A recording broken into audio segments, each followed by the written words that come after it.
அனைவருக்கும் மாலை வணக்கம்.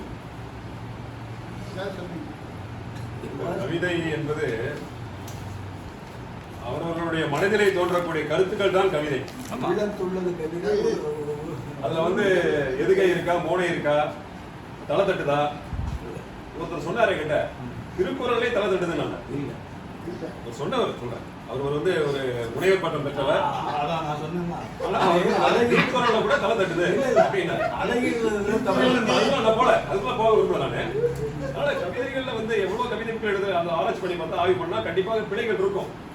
நார்மலா இருக்கிற கவிதை அந்த அடிப்படையில் நான் அடியேன் சிறியவன், மிக மிக சிறியவன். நீங்க அறிஞர் பெருமக்கள் இருக்கீங்க, சான்றோர் பெருமக்கள் இருக்கீங்க, உங்க முன்னாடி நான் எழுதியதே வாசிக்கின்றேன். அவ்வளவுதான். சாதி ஒழித்தல், நல்ல தமிழ் வளர்த்தல். அப்படி பார்க்க போனா ரெண்டு கருத்தை உள்ளடக்கியதாக இருக்கிறது இந்த தலைப்பு. வித்தியாசமா தான் இருந்தது. முதல்ல யோசிச்சேன், இப்படி ரெண்டு சாதி ஒன்று இருக்கு, தமிழ் வளர்த்தல் இருக்க. சரி, எல்லாம் ரெண்டுமே நமக்கு தேவையானது. எங்க அடிப்படையில் நான் கொஞ்சம் வேகமா இப்பதான் எழுதுனேன். ஏன்னா என்னுடைய மகள் ஊருக்கு வந்திருக்காங்க, 2ஆம் மணி தான் வந்தாங்க. அதனால அவங்களோட பேர பையனோட இருக்கிறதுனால ஆமா இந்த ஒரு மாசம் இருப்பாங்க. வந்திருக்காங்க, ஒர்க் ஃப்ரம் ஹோம் தான் அவங்களுக்கு. சரி வர வரட்டுமே, நான் எப்போ அடிக்கடி வாமான்னு சொல்லியிருக்கேன். சரி கொஞ்சம் இருப்போம் கூட ஒன்றா இருப்பேன். அதனால நான் 2 நாள் லீவ் வேற போட்டேன் ஸ்கூலுக்கு. இருந்தால் கூட அதோடு இருக்கிறதுனால என்னால் வர முடியுமான்னு கூட யோசிச்சேன்.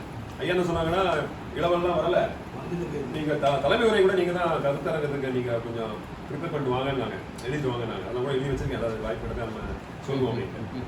ஸோ அந்த அடிப்படையில் சாதி வேறுபாடு மனிதனிடத்தில் சமத்துவமற்ற பிளவை தரும். மனிதன் பண்பால் உயர்ந்தால் மதிப்பு தானே வரும். சாதி இல்லாத சமுதாயம் சமூக முன்னேற்றத்தை எட்டும். அமைதியும் ஒற்றுமையும் நிறைந்த அழகான தோற்றத்தை காட்டும். தமிழ் மொழியே நம் தவப்புதல்வனின் அடையாளம்.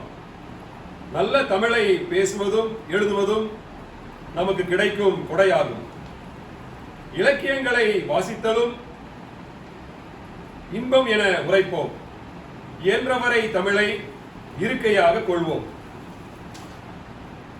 தலைமுறை தாண்டிட தமிழ் நமக்கு துணை புரியும். தமிழின் சிறப்பை எடுத்துச் செல்ல தார்மீக உரிமை வகை புரியும். சாதி வேறுபாடின்றி ஒற்றுமையில் சமத்துவமாக வாழ்வோம்.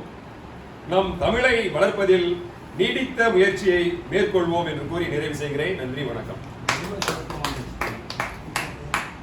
24 அடிகளுக்கு மேல இருக்கக்கூடாதுன்னு ஐயா போடுறாரு. 24 அடி. சாதிகளற்ற ஒரு சமுதாயம் மட்டுமே உயர்ந்த நிலையை அடைய முடியும் என்பதை தம் கவிதையுடைய ஆதித்தரமாக வலியுறுத்தி சென்றிருக்கிறார் மணிமாறன் அவர்கள். அதே வேளையில் 2 விமர்சனத்துக்குரிய கருத்துகளையும் பதிவு செய்திருக்கிறார் என்று சொல்ல தோன்றுகிறது. அதாவது தமிழ் படித்தல் ஒரு கொடை. கொடையாகுங்கிற கவிதையை சொல்லுங்க. இயன்றவரை தமிழ் படிப்போம். இயன்றவரை தமிழ் படிப்போம் என்பது சரியான ஒரு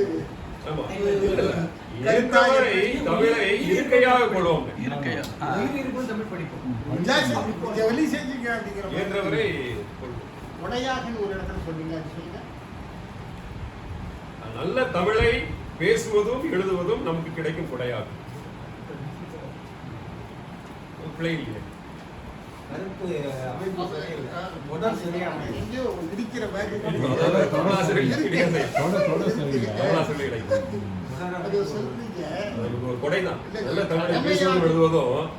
ஸ்கூல்ல பையன் தப்பு தப்பா படிக்கிறான், தப்பு தப்பா எழுதுறான், அது எப்படி அவனுக்கு கொடையாகும்? தமிழ் மீடியம் படிக்கிறான், பிழைகள் தொடர்ந்து வருது. நான் தமிழ் படிச்சேன், எனக்கு பிழையே வராது. ஸோ அப்படி ஒரு வாய்ப்பு எப்படி நமக்கு அந்த காலத்துல கிடைச்சது, இந்த காலத்துல கிடைக்கும்? இல்ல, ஏன்னா தமிழ்ல